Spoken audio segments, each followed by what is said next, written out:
Hello friends. तो कैसे हो आप? सब बढ़िया। फ्रेंड्स, हमने कल मध्य प्रदेश का भूगोल, इसकी कला संस्कृति के बारे में अध्ययन किया था पार्ट 2 में। अब आते मध्य प्रदेश के जियोग्राफी के अंतर्गत ही, भूगोल के अंतर्गत जीआई टैग, इसके प्रमुख व्यंजन, बांध, नृत्य के बारे में चर्चा करते हैं। तो आइए फ्रेंड्स देखते हैं। अब यहाँ पर पहले स्टार्ट करते हैं। क्या है आपके पास? ताज उल मस्जिद कहाँ है? भोपाल में है। ये भी बहुत ही इंपॉर्टेंट है। ताज उल मस्जिद क्वेश्चन पॉइंट ऑफ व्यू से पूछा गया क्वेश्चन है इसके लिए। और बैंक नोट मुख्य मुद्रालय कहाँ है? बैंक नोट मुद्रालय, बैंक नोट जो कागज है वो कहाँ छपता है? देवास में। हाँ, उसके बाद में देखिए प्रमुख बांध। यहाँ मध्य प्रदेश के प्रमुख बांध कौन कौन से? इंदिरा सागर बांध, इंदिरा सागर बांध याद रखना।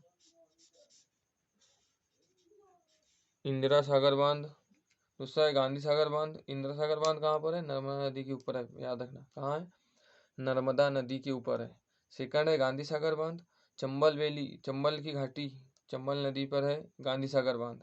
और थर्ड है ओमकारेश्वर बांध। 3 बांध है प्रमुख रूप से मध्य प्रदेश में। और उसके बाद में आते हैं मध्य प्रदेश की जीआई टैग। जो मध्य प्रदेश में प्रमुख रूप से जीआई टैग है, जो जीआई टैग 1999 का अधिनियम है, जिसमें 10 वर्षों के लिए विशेषता, जिसमें प्रमुख विशेषता कोई चीज़ में रहती है उसको दिया जाता है, याद रखना। जैसे चंदेरी की फैब्रिक को, मध्य प्रदेश का बाघ प्रिंट, इंदौर के चमड़े के खिलौने, जो इंदौर के चमड़े के टॉय हैं उनको, रतलामी सेव को, याद रखना। महेश्वर की साड़ी बहुत फेमस है, इनको जीआई टैग मिला है। ये क्वेश्चन पेपर में बहुत ही ज़्यादा पूछे गए हैं, याद रखना जीआई टैग के संबंधित। अब जैसे मध्य प्रदेश के प्रमुख नृत्य, जैसे हमने जैसे माछ, राई, ये इनके बारे में तो पढ़ लिया है। जैसे ग्रीडा नृत्य, माछ नृत्य, मटकी नृत्य, फूलपत्ती नृत्य, राई राई नृत्य, याद रखना राई। अब उसके बाद में आते हैं हम, देखिए सेकंड, देखो क्या बोलना चाहिए, मध्य प्रदेश के प्रमुख व्यंजन। ये पूछे नहीं जाते पर बता रहा हूँ आपको। इंदौर के पोहे, जबलपुर के पालक पूरी, खंडवा की जलेबी, जबलपुर की मालपुआ, भोपाल का दाल बाफला, ग्वालियर का पुचका, याद रहना चाहिए। इंपॉर्टेंट पानी बरसा जिसको बोलते। अब जैसे अब आइए इंपॉर्टेंट टॉपिक जो है मध्य प्रदेश की टाइप से जनजातियाँ। मध्य प्रदेश में प्रमुख रूप से कितनी जनजातियाँ हैं? 6 जनजातियाँ हैं। और इम्पोर्टेंट कौन से उसके बारे में चर्चा करते हैं। तो पहली जनजाति है आपके पास भील। ये कहाँ? झाबुआ जिले में मिलती है। सबसे अधिकतम रूप से कहाँ? झाबुआ जिले में पाई जाती है। भील का अर्थ होता है धनुष, याद रखना। भील का अर्थ क्या होता है? धनुष होता है। ये मध्य प्रदेश की सबसे बड़ी जनजाति है। भील जनजाति जो है एमपी की सबसे बड़ी जनजाति है। ये जो इनका भील जनजाति के जो घर रहते हैं उनको टापरा या कू कहते हैं। छोटे छोटे गांव जो रहते हैं उनको फालवा कहा जाता है, याद रखना। फालवा। अब उसके बाद में सेकंड है गोंड जनजाति। इसका अर्थ होता है गोंड मतलब पर्वत। ये मध्य प्रदेश की दूसरी सबसे बड़ी जनजाति है। ये एमपी की दूसरी सबसे बड़ी जनजाति है। और कुछ भी आपके पास जनजाति है जैसे सहरिया, कोल, भारिया, बैगा, ये भी प्रमुख रूप से जनजाति पर इम्पोर्टेंट, इनसे क्वेश्चन बन सकता है, याद रखना। अब उसके बाद में जैसे अब देखते हैं मध्य प्रदेश की हिस्ट्री मतलब मध्य प्रदेश बना कैसे, इसका निर्माण, इसके बारे में चर्चा करते हैं। तो फ्रेंड्स, जो वर्तमान मध्य प्रदेश है वो प्राचीन अवंती महाजनपद, जो अवंती महाजनपद था उसका क्षेत्र में शामिल था। मतलब प्राचीन मध्य प्रदेश, जो मध्य प्रदेश का क्षेत्र था वो अवंती महाजनपद का क्षेत्र था, याद रखना। और जो इसमें तीसरे मराठा एंग्लो युद्ध हुआ था उसके बाद में ये जो भाग था मध्य प्रदेश का, जो भाग था वर्तमान मध्य प्रदेश का भाग, वो अंग्रेजों के नियंत्रण में आ गया था, अंग्रेजों के कब्जे में आ गया था। और भारत को जब इसके बाद में जब भारत को स्वतंत्रता मिली तो उसके बाद मध्य प्रदेश को राज्य को नागपुर के साथ अपनी राजधानी, मतलब नागपुर को मध्य प्रदेश की राजधानी बनाया गया था। अब उसके बाद में फजल अली की अध्यक्षता में सन 1953 में गठित राज्य पुनर्गठन आयोग की अनुशंसा पर, कौन से, याद रखना इंपॉर्टेंट है, फजल अली की अध्यक्षता में 1953 में गठित राज्य पुनर्गठन आयोग की अनुशंसा पर 1 नवंबर 1956 को नवीन मध्य प्रदेश का गठन हुआ था। कब? 1 नवंबर 1956 को नवीन मध्य प्रदेश का गठन हुआ था। 1 नवंबर 1956 को नया मध्य प्रदेश बनाया गया था। कब? किसकी इस पे अनुशंसा पर? फजल अली की अध्यक्षता में, जो पुनर्गठन आयोग के अनुशंसा पर, याद रखना।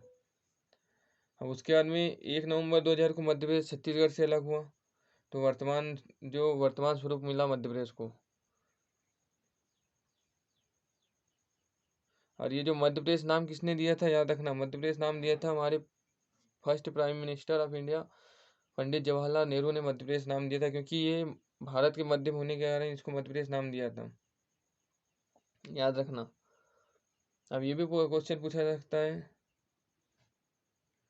कि भारत का हृदय किसे कहा जाता है, तो आप आसानी से बता सकते हैं भारत का हृदय मध्य प्रदेश को कहा जाता है। अब उसके बाद में जैसे भारत को नदियों का मायका भी कहा जा सकता है, जैसे हमने पहले चर्चा की। क्यों कहा जाता है? क्योंकि भारत में छोटी बड़ी 207 नदियाँ हैं। कितनी? 207 छोटी बड़ी नदियाँ हैं, याद रखना। जो मध्य प्रदेश की बेतवा नदी है उसको मध्य प्रदेश की गंगा भी कहा जा सकता है, कहा जाता है, याद रखना। यहाँ पर 10 संभाग और 52 जिले हैं। अब उसके बाद में आगे जनरल फैक्ट के बारे में चर्चा करते हैं कुछ। तो फ्रेंड्स, आपके पास है चंबल के बीहड़, यहाँ पर बागी रहते हैं, ऐसा कहा जाता है। बागियों का शहर किसे कहा जाता है? चंबल को। भिंड मुरैना जो है, चंबल के बीहड़ को बागियों का शहर, भिंड मुरैना जो है उनको बागियों का शहर कहा जाता है। अब आपके पास इम्पोर्टेंट जनरल फैक्ट है कुछ। क्षेत्रफल की दृष्टि से दूसरा स्थान है किसका? मध्य प्रदेश का।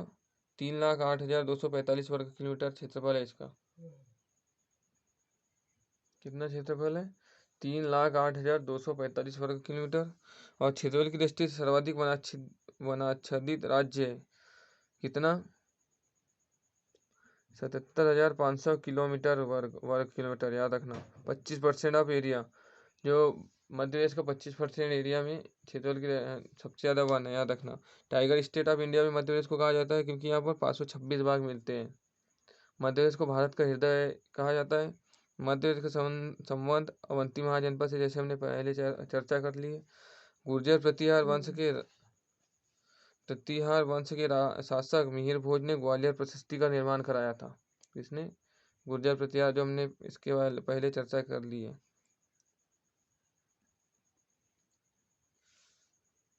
दलहन के उत्पादन में भारत में प्रथम स्थान मध्य प्रदेश का है। भारत में प्रथम स्थान दलहन के उत्पादन में मध्य प्रदेश का, याद रखना। उड़द, चना, सोयाबीन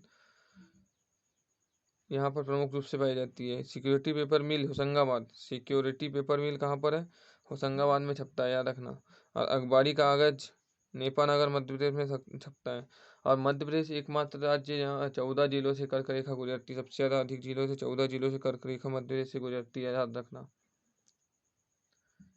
ये मध्य प्रदेश से संबंधित कुछ इंपॉर्टेंट फैक्ट, इनके अर्थव्यवस्था, ये अब हमने 3 पार्ट में चर्चा की। तो ये पेपर की दृष्टि से बहुत ही आईएमपी स्टेट था, क्योंकि इससे बहुत ही सारे क्वेश्चन बनते हैं जो हमने चर्चा की इससे। तो फ्रेंड्स, मैं आशा करता हूँ आपको ये वीडियो पसंद आया होगा। अगर अच्छा लगा होगा तो मेरे चैनल को लाइक, शेयर एंड सब्सक्राइब कीजिए। Thanks for watching. Thank you guys for your support. जय हिंद।